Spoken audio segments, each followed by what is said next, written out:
Au sens strict, la destinée ne s'applique à l'être extérieur que tant qu'il vit dans l'ignorance. Ce que nous appelons destinée n'est en fait que le résultat de l'interaction de l'état actuel de l'être et de la nature et des énergies qu'il a accumulées dans le passé. C'est cela qui détermine les efforts actuels et leurs résultats futurs. Mais dès qu'on pénètre sur le sentier de la vie spirituelle, cette ancienne destinée, prédéterminée, commence à reculer. Le yoga, quel qu'il soit, offre toujours des difficultés. En outre, il s'agit de façons différentes sur des chercheurs différents. Certains doivent triompher d'abord des difficultés de leur nature avant d'obtenir une expérience qui vaille la peine d'en parler. D'autres ont un départ magnifique et toutes les difficultés ensuite. D'autres continuent pendant longtemps, alternativement à s'élever sur le sommet de la vague et ensuite à descendre dans les gouffres, et ainsi de suite, jusqu'à ce que les difficultés soient éliminées. D'autres ont un sentier uni, ce qui ne signifie pas qu'il n'y ait pas de difficultés. Pour ces choses, il n'y a pas de règle immuable. Si l'être psychique passe en avant, la conversion devient facile et peut se produire instantanément. Ou encore, ce peut être la conversion qui amène l'être psychique en avant. Là non plus, il n'y a pas de règle. Cela peut se produire dans un sens ou dans l'autre. Il y a contact et aussi réalisation, et le psychique occupe en conséquence la place qui lui revient.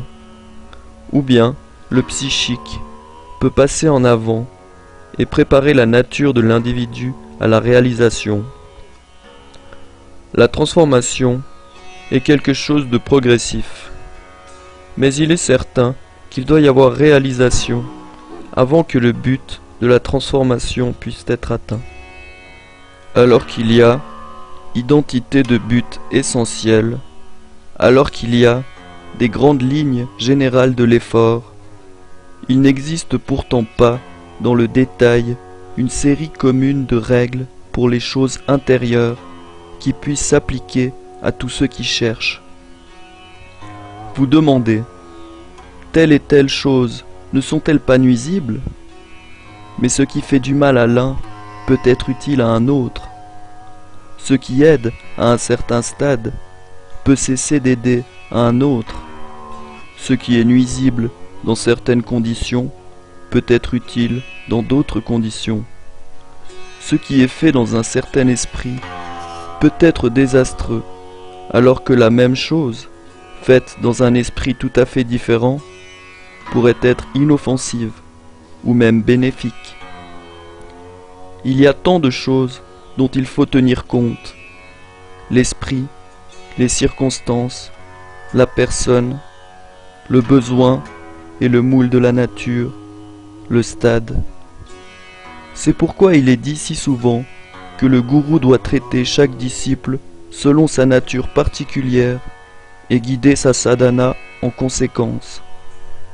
Même si la ligne de sadhana reste la même pour tous, à chaque point, elle doit différer pour chacun. Il est parfois dangereux de s'appliquer à soi-même dans la pratique ce qui a été écrit pour un autre. Chaque chercheur représente en lui-même un cas particulier, et l'on ne peut pas toujours, ni même souvent, s'emparer d'une règle mentale et l'appliquer rigoureusement à tous ceux qui pratiquent le yoga. Nous pouvons donc non seulement traiter différemment des personnes différentes et permettre à l'une ce que nous défendons à l'autre, mais également traiter différemment une même personne à des moments différents, permettant et même encourageant aujourd'hui ce que nous défendrons demain. Le principe général de la consécration de soi et du don de soi est le même pour tous dans notre yoga. Mais chacun a sa propre manière de se consacrer et de se donner. Le moyen que prend cette personne est bon pour elle, tout comme celui que vous prenez vous convient, parce qu'il est en harmonie avec votre nature. S'il n'y avait pas cette plasticité et cette variété, si tous devaient être taillés sur le même modèle, le yoga serait une mécanique mentale, rigide, et non une puissance vivante. Car le mental agit selon des règles et des normes rigides, tandis que l'esprit voit la vérité de tout et la vérité de chacun, et agit diversement selon sa propre vision globale et complexe. Ici, nous n'avons pas de règles mentales, mais dans chaque cas, les directions données sont déterminées par des raisons spirituelles qui sont de nature flexible. Il n'y a pas d'autres considérations, pas de règles. La conscience est habituellement identifiée avec le mental, mais la conscience mentale est uniquement le registre humain et n'épuise pas tous les registres de conscience possibles, que la vision humaine n'embrasse toutes les gammes de la couleur ou l'ouïe humaine toutes les gammes des sons. Car il y a encore beaucoup au-dessus et au-dessous, qui pour l'homme est invisible ou inaudible. De même, il y a au-dessus et au-dessous du registre humain de conscience d'autres registres avec lesquels l'être humain normal n'a pas de contact et qui lui semblent inconscients, registres supramentaux ou surmentaux et inframentaux. Il est certain que le mental et l'être intérieur sont conscience. Pour les êtres humains qui n'ont pas pénétré plus profondément en eux-mêmes, mental et conscience sont synonymes. Seulement, lorsque l'on se rend toujours mieux compte de soi-même, grâce à une conscience qui se développe, on peut voir différents degrés, sortes, puissances de conscience mentale, vitale, physique, psychique et spirituelle.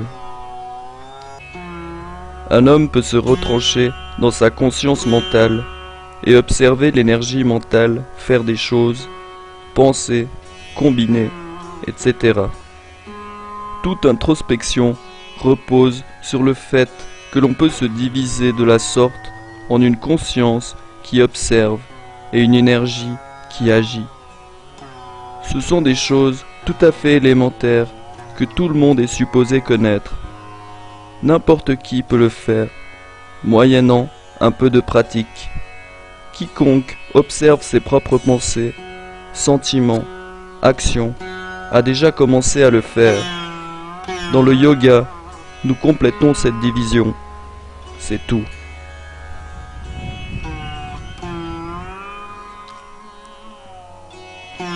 Le mental est un instrument de l'ignorance qui essaie de savoir. L'intellect est une partie du mental et il est un instrument de demi-vérité, comme le reste du mental. Le mental agit par représentation et construction, par séparation et tissage ensemble de ces données construites. Il peut faire une construction synthétique et la voir comme le tout, mais quand il cherche la réalité des choses, il se réfugie dans des abstractions. Il n'a pas la vision, l'expérience, le contact concret que veulent le mystique et le chercheur spirituel. Pour connaître directement où vraiment le soi et la réalité, le mental doit être silencieux et refléter quelques lumières de ces choses, ou bien se soumettre à un dépassement de soi et à une transformation. Or cela n'est possible que par la descente en lui d'une lumière plus haute, ou encore par sa propre ascension en une plus haute lumière d'existence qui peut aussi s'emparer de lui ou le submerger.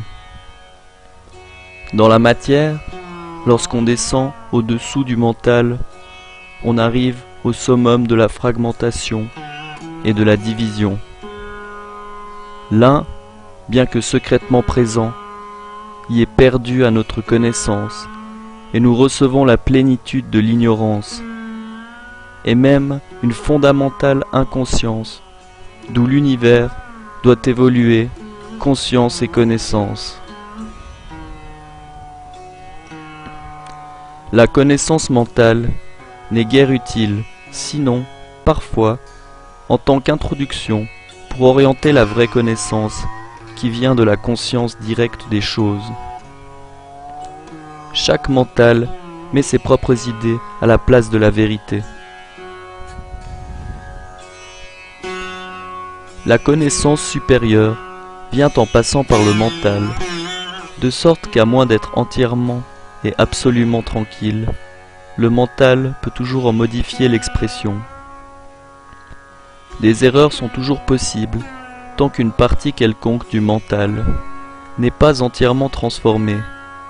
Il n'est pas nécessaire de vous laisser troubler par cela. Chez beaucoup de soi-disant intellectuels, leur intellectualité peut être une pierre d'achoppement parce qu'ils se ligotent dans des conceptions mentales ou étouffent dans leur psychique sous le poids considérable de la pensée rationnelle. Ce n'est pas une connaissance mentale qui est nécessaire, mais une perception psychique ou une perception directe dans la conscience. Une connaissance mentale peut toujours être aveuglée par les ruses du vital. Oui, les activités du mental humain font terriblement obstacle quand il s'agit de recevoir la connaissance supérieure. Pour la connaissance spirituelle, il n'est nullement utile d'être ignorant des choses de ce monde. Ne rien faire de son mental n'est pas être dans le calme et le silence. C'est l'inactivité qui fait que le mental continue à penser de façon mécanique et discursive au lieu de se concentrer sur un objet. C'est tout. Ni la spiritualité, ni le yoga n'enseignent qu'il faille renoncer à la discrimination dans la croyance mentale. La foi dont il parle n'est pas une croyance grossière, mais la fidélité de l'âme à la lumière qui guide au-dedans. Fidélité qui doit subsister jusqu'à ce que la lumière conduise à la connaissance. La tendance à questionner et à connaître est bonne en soi, mais elle doit être tenue en main. Ce qui est nécessaire au progrès dans la sadhana s'acquiert mieux par l'accroissement de la conscience, de l'expérience et de la connaissance intuitive. Le développement du mental peut ou non aider à la sadhana. Si le mental est trop intellectuellement développé dans un sens rationaliste, il peut devenir une gêne. Je ne suis pas sûr que le travail mental soit utile à la sadhana, et je ne comprends pas très bien ce que cela signifie. Ce qui est certain, c'est que le travail mental, tout comme le travail physique, peut devenir une partie de la sadhana, et alors, il n'est ni un rival de la sadhana, ni une activité autre, possédant les mêmes droits, et moins égoïste et égocentrique que ne l'est la recherche du divin.